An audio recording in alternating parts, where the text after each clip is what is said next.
Então a gente passa por esse processo de contratação, ali a entrevista, onde a gente vai conhecer a pessoa, né, não só o currículo da pessoa. E aí essa pessoa entrou, né, ela está com vocês caminhando na empresa. O que é o mais importante para você construir um time sólido, um time que representa os valores da sua empresa, um time que vai viver junto com você, por exemplo, a escalabilidade do seu negócio? Comprometimento. Uma pessoa que não tem comprometimento com o que ela faz, não serve para trabalhar no nosso time. O comprometimento não é só com o propósito da Macedo e Gaia, mas é também comprometer-se com os demais colaboradores, comprometer-se com a sua chefia, comprometer-se com o cliente e, acima de tudo, comprometer-se consigo mesma. Então, eu acho que comprometimento, quando ele entra, tem que ser trazido junto com ele. É verdade. E quando você se compromete, você acredita. Ou quando você acredita, você se compromete. Não vai mudar o resultado, literalmente, a soma ali do produto. Se você acreditar, você vai se comprometer. Se você se comprometer, você vai acreditar. E aí o resultado vai ser efetivo, vai ter eficácia. Um funcionário, um colaborador, um prestador de serviço que ele não acredita, ele não vende tão bem quanto ele venderia. Um funcionário, um colaborador que não se compromete, ele não entrega tão bem quanto ele entregaria. Então, literalmente, comprometimento e acreditar está ligado ao seu resultado. E quando eu falo resultado, eu falo de lucro. Quando eu falo de lucro, eu falo de escalabilidade, eu falo de dinheiro. Perfeito. E você como chefe, né? Você, doutora Macedo, doutora Gaia, como uma pessoa que já está ali na sua empresa, o que é parte de vocês? Então, a parte do funcionário ali, a gente está falando do comprometimento. E o que é a parte de vocês nisso para gerar no time, por exemplo, esse comprometimento? O que o empreendedor precisa ter nele para poder movimentar a equipe dele? O empreendedor ele precisa inspirar e pagar. Minha sócia fala que só inspiração, sem pagamento daquele serviço não adianta, e é verdade. Porque às vezes as pessoas acham que hoje na política da validação eu valido meu funcionário, digo que ele é maravilhoso, eu faço post, eu faço feed, eu faço stories, eu boto até musiquinha. Meus stories todos têm música, né? Eu faço até musiquinha no stories, eu amo fazer homenagem, mas eu tenho que pagar ele bem. Também não adianta só pagar ele bem, mas eu não fazer a outra parte. Então, eu acredito que a gente precisa cuidar. Num contrato, ele tem, assim, obrigações do contratante, obrigações do contratado. Num condomínio, você tem obrigações do condômino e tem obrigação do condomínio. Eu acredito que nas contratações e dentro aqui do empreendimento, do empreendedorismo, eu preciso ter a obrigação daquele que vai prestar o serviço para mim, e não para o consumidor final, mas como empreendedor, eu tenho as minhas responsabilidades. Eu preciso cuidar do meu prestador de serviço, do meu funcionário. Cuidar não é botar no colo e nenar, não, às vezes também. Mas cuidar é saber se ele tem o dinheiro que eu pago a ele, alimenta ele. O dinheiro que eu pago a ele dá para ele viver ou comer? Porque às vezes, claro, eu tenho prestadores de serviço na minha empresa que começaram trabalhando de forma gratuita. Não fui eu que pedi, não. Eles se apresentaram e falaram, eu quero te ajudar. Mas sabe o que aconteceu ali? Eles acreditavam em mim. Eles se comprometeram. E hoje eles recebem muito melhor do que o mercado paga. Porque eu não quero fazer o que o mercado faz. Eu quero inovar. Fiquei até sem palavras, gente. Muito Mas, de forte. fato, isso é incrível. E quando você tem esse time assim engajado, muitos empreendedores, por ter essa iniciativa para fazer tudo, eles enfrentam um problema muito comum, que é a dificuldade de delegar. Nossa. E às vezes a pessoa até tem colaboradores, às vezes ela tem um time, mas ela fica centralizando tudo nela. O que esse empreendedor precisa fazer, entender, para ele conseguir fazer essas delegações inteligentes? Um empreendedor que não sabe delegar, ele não sabe ensinar. Nossa.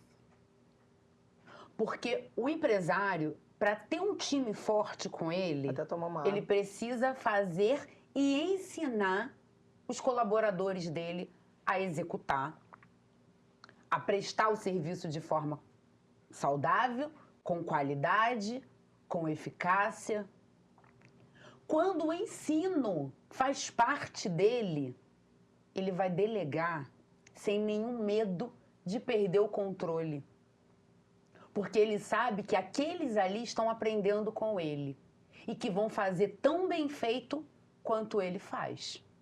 A questão é que no dia a dia, a correria da vida, você não tem tempo para ensinar.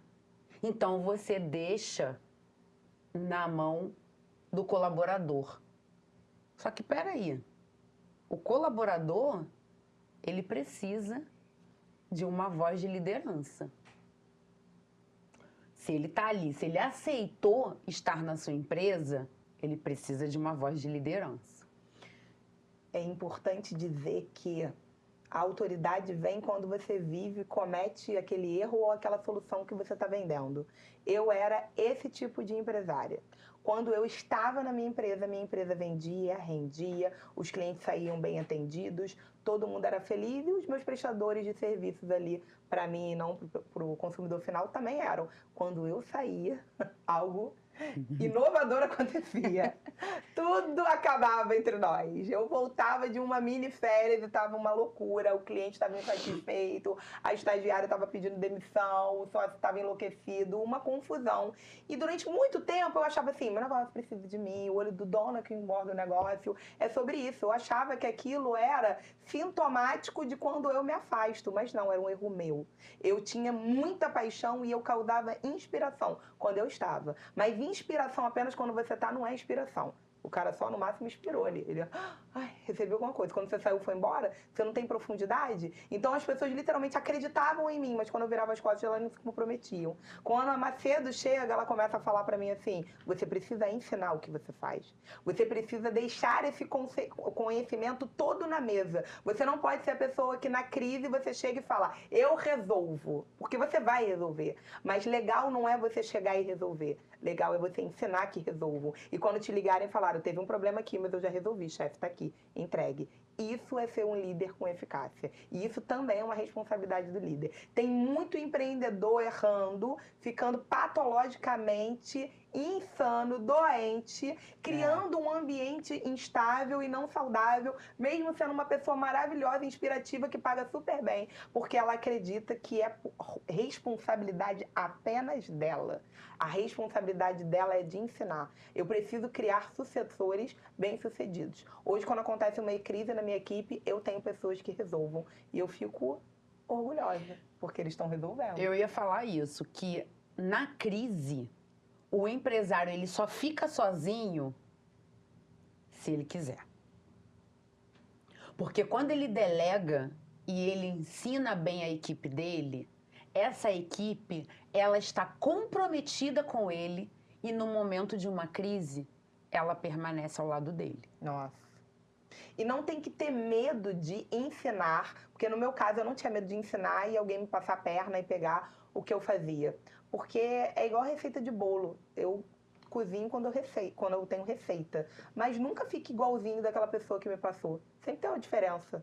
Então, assim, não tenha preocupação de ensinar o seu colaborador, porque ele vai aprender a fazer o que você faz e ele vai levar os seus clientes. Se ele levar os seus clientes é porque o mercado está assim ou porque você não está fazendo exatamente como você fazia no início, porque você perdeu a paixão, você perdeu o zelo. E é o game, faz parte do game. Você vai perder cliente que não é leal e não é fiel com você. Os clientes que estiverem comprometidos com você, eles vão fazer igual a Tereza, que voltava naquele estabelecimento por conta do atendimento. Eu duvido que ele vai. Se aquele cliente foi, é porque ele também tinha um traço de ruptura de caráter ali, que devia ele, o prestador de serviço que foi com ele, todo mundo, e montar uma empresa. Aqui a gente rouba, todo mundo é fiar. É verdade. Isso me lembra algo agora. que você... Foi agora um grito de liberdade.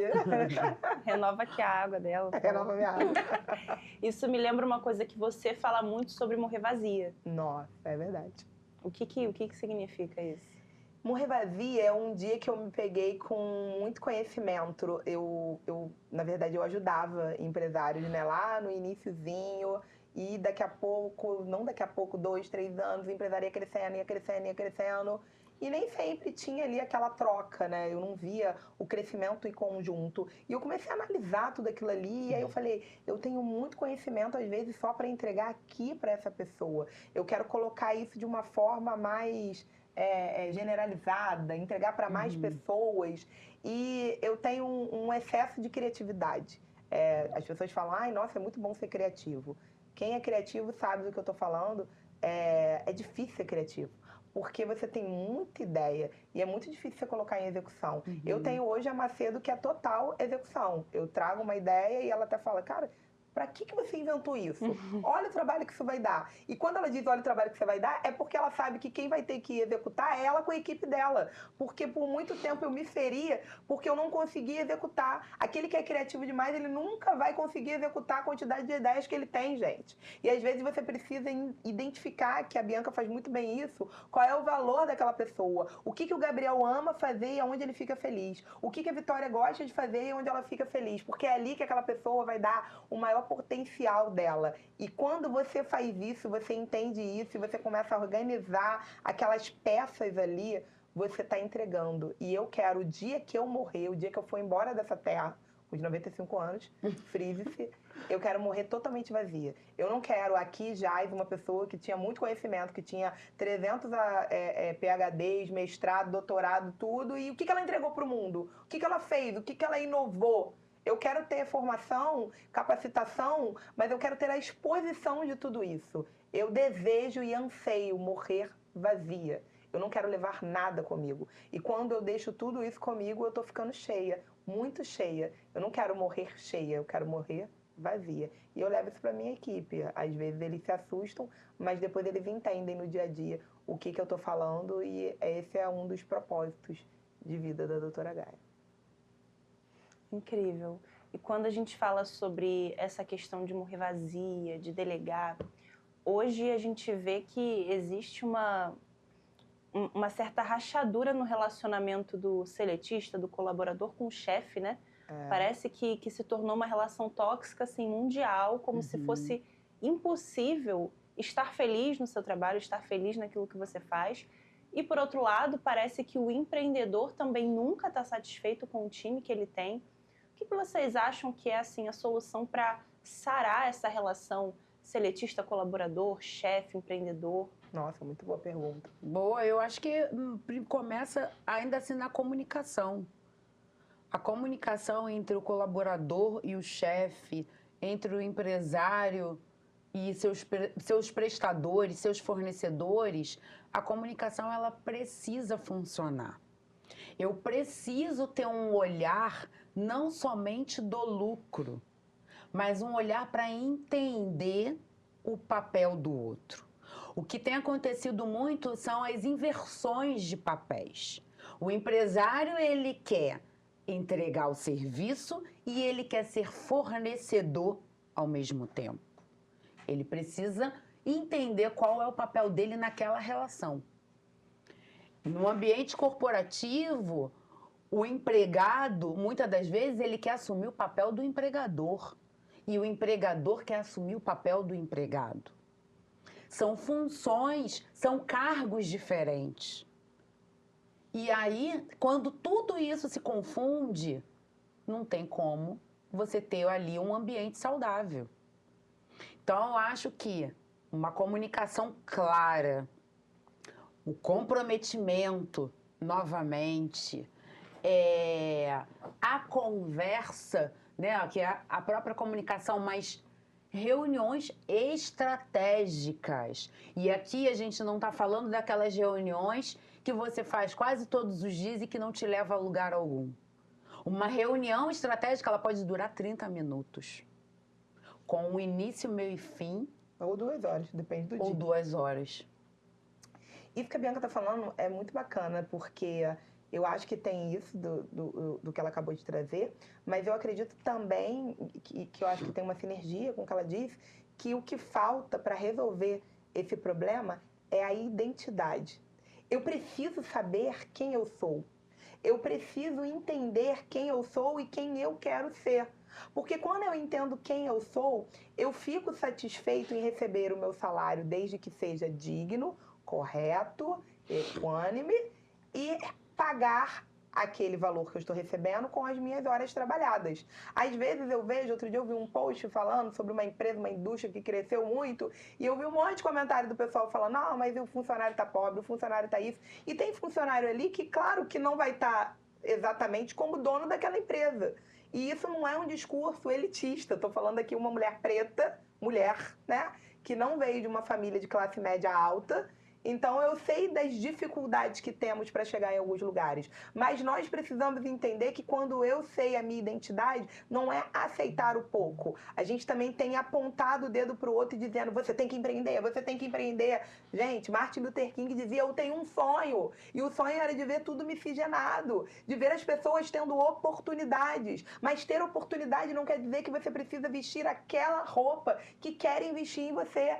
Quando eu digo sempre se empreenda ou não, porque você pode escolher empreender ou não, mas você precisa sempre, todos os dias, descobrir qual é a sua identidade. Quando eu descubro que é a minha identidade, eu sei que, claro que o meu patrão vai ganhar mais, o empresário, porque ele dorme e acorda pensando no aluguel, no 13º, no salário, nos impostos. Mas eu também sei que o meu funcionário, ele vai acordar chateado se não estiver pagando isso, aquilo ou Y. E o empresário também tem que entender que não é só, ele tem que fazer porque ele está recebendo. Não, querido, ele tem que fazer porque ele está recebendo e ele tem que olhar para você e se inspirar. Porque se você tiver uma pessoa chateada, não comprometida, você não vai vender e não vai continuar tendo os luxos que a vida lhe reserva.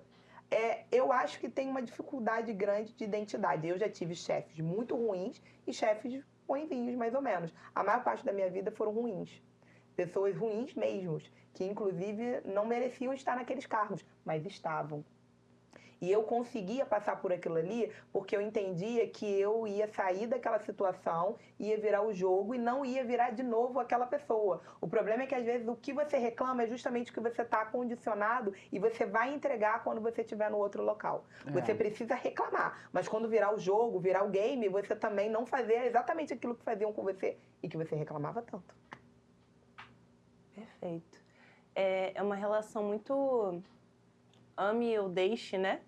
E acho que é justamente isso, voltando à identidade, porque se a pessoa é seletista e ela olha o patrão, o meu patrão tá ficando rico, beleza, mas você quer empreender? Então você pode virar o patrão. Faz uma proposta para virar o sócio dele, trabalha para fazer isso. E também não acho, e não é um discurso de empresário, porque na verdade na MG a gente olha até mais pro outro lado. As pessoas até falam, mas essa não é uma fala de empresário. A gente tem que entender que existe uma discussão de ambos os lados e que fomos condicionados enquanto sociedade a tomarmos partido de um lado ou de outro. O patrão não é sempre a pessoa ruim e o outro é o coitado. Eu, inclusive, me recusei a ser vítima durante muito tempo e fui vítima. Mas você ser vítima não vai te condicionar àquele lugar. Se eu continuasse para sempre sendo, não é uma bandeira de levantar, não, você não pode sofrer. Não, você tem que sofrer, você tem que chorar, você tem que sangrar, mas você precisa levantar, sarar, curar e ir em frente. Então, eu acho que esse antagonismo, ele não ajuda a economia. Tivemos agora um grande discurso de briga mesmo, até na família, em relação à escala, né? 6x1. E o que eu vi não foi pessoas buscando solução. O que eu vi foi pessoas buscando antagonizar. Como se falassem que, olha, aquele ali que está dizendo... Só quem tinha poder de fala é quem viveu aquilo ali. Mas além de quem viveu aquilo ali, se a gente sair mudando, como alguns falaram, alguns estudiosos do caso, realmente ia ter um problema mundial, né? Um problema que ia não só no nacional, porque a gente está falando de importação e exportação também, e a gente ia ter uma ruptura. Então, é claro que a gente tem que ter um planejamento, como a Bianca falou, estratégico, para mudar algumas coisas. A gente não pode sair mudando de um dia para o outro. Amanhã você chega às 5 horas, tá? Mas todo dia você chegava 1h da tarde. Não dá para fazer assim, né? A gente tem que ir aos poucos, mas tem que mudar algumas coisas e mudar a mentalidade e a identidade. As pessoas podem e devem ser felizes aonde elas estiverem, se elas quiserem. Não empreender a vida toda não quer dizer que ela está aceitando pouco. E se ela quiser empreender, não quer dizer que ela agora, ela não está aceitando o lugar que ela é. Não existe o lugar que ela é. Qual é o lugar que eu sou? Qual é o lugar que eu é? Eu posso estar em qualquer lugar. Estou viva. Incrível. E assim, quando a gente está falando sobre empreender, a gente está trazendo muito essa questão de empreenda ou não.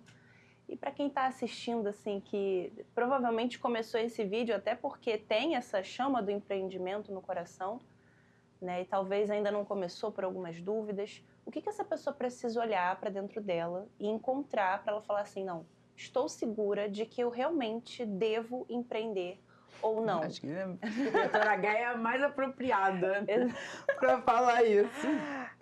Eu grito, né? Eu grito empreendedorismo. Exato. Eu acho que vou voltar a ser chata. Identidade. Você precisa olhar para você, eu acho que eu acredito assim. Você tem que olhar para você e dizer o que te daria muita felicidade em fazer. Gente, eu amo o que eu faço, mas tem dia que eu não quero fazer. E tá tudo bem. É natural. Mas eu tô falando a longo prazo. Eu lembro que um dia eu tava numa mesa de reunião, eu tava dando reunião, dando caminho, dando solução, e eu cheguei em casa e falei pro meu marido, eu descobri o que eu quero fazer. A área do direito que eu queria atuar, a forma que eu queria atuar, o que eu queria falar pro meu cliente. E é óbvio que dentro da minha família, quando eu era pequena, não me foi dada essa oportunidade. Não era cabível que eu fizesse aquilo ali. Eu fui atrás da oportunidade. Eu sei que quando a gente está falando aqui, a gente está falando de pessoas que não podem escolher a carreira. Só que eu amo histórias onde a pessoa estava trabalhando como servente de obra e hoje a pessoa é engenheiro civil. O improvável, O né? improvável, sabe? Aquele que foi rejeitado pela sociedade. A pessoa, o menino pobre, preto, que está dentro da comunidade e todo mundo achava que ele ia dar para um negócio totalmente fora, na marginalidade, e ele está empreendendo ou ele está numa carreira que tem visibilidade, que tem voz. Então eu acho que você precisa não olhar para as suas circunstâncias e dizer o que eu gostaria de fazer. E aí você pode começar como empregada doméstica, servindo café, vendendo água no sinal, não importa. Se você tiver um objetivo, você vai passar a vida inteira procurando aquele objetivo. O problema é que a gente cansa. Eu, em alguns momentos, eu cansei. Teve um momento que, olha que legal, eu disse que não queria mais advogar. Meu marido que não deixou. Eu tentei. Com todas as minhas forças. E se eu tivesse desistido ali, eu não tinha encontrado a Bianca. Eu não tinha feito a Mercedes Gaia, eu não tinha mexido em algumas vidas, porque se você mexer em uma vida, que seja uma vida, você já fez alguma coisa que preste nessa vida. Só que eu sei que vai doer. O problema não é você escolher. O problema é você decidir não desistir.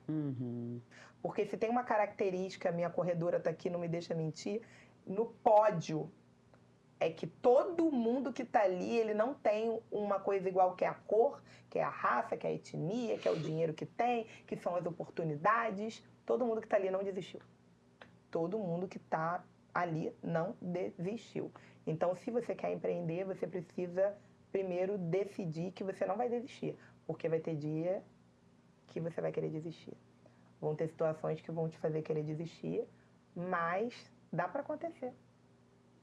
Dá para dar certo. É prosseguir. E a Bianca, por exemplo, ela ficou muito tempo no mundo corporativo, né? Mas acredito que até no mundo corporativo você já estava, sem perceber, sendo uma empreendedora na sua função, na sua carreira.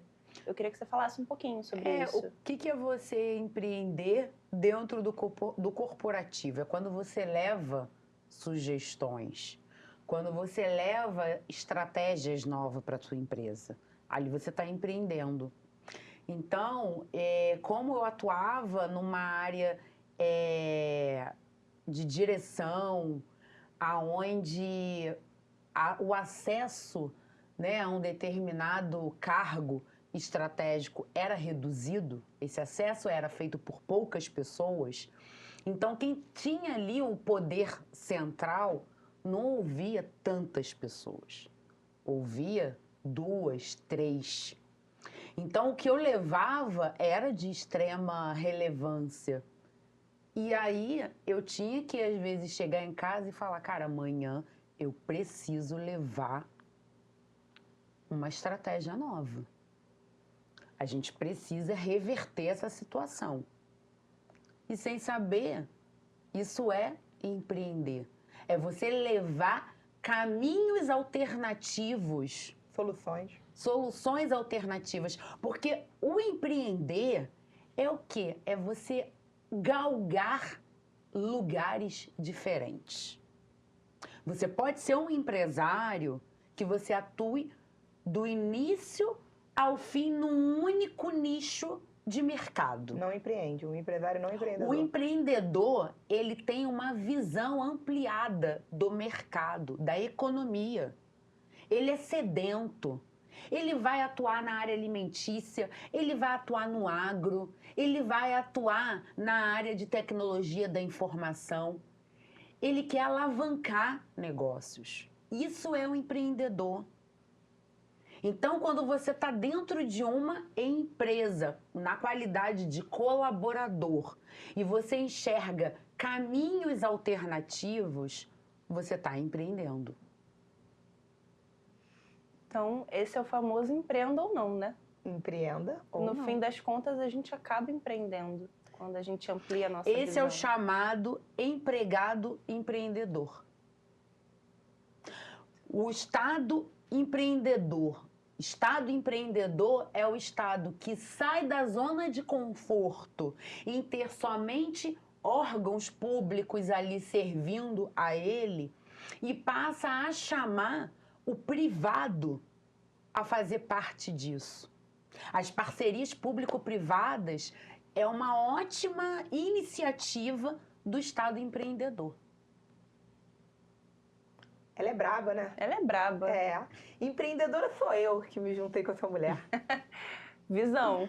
Foi uma Eu que visão dei, aguçada. visão. Sou CEO, sou visionária. Muito bom. Bom, gente, esse foi o nosso segundo episódio. Ah, todo Já mundo tá- fez já do acabou. lado. Com certeza, eu ouvi daqui. Eu posso ouvir uma... Posso ouvir. Muito bom. E eu tenho certeza que você aprendeu muito. E se você estava com alguma dúvida aí, se você tinha que empreender ou não, talvez a sua dúvida tenha sido respondida hoje. Bom, não deixa de curtir, comentar, ativa o sininho, manda esse vídeo para quem você olha e fala assim, nossa, essa pessoa tem uma veia empreendedora. E claro, a gente te espera no próximo episódio. Tchau, tchau.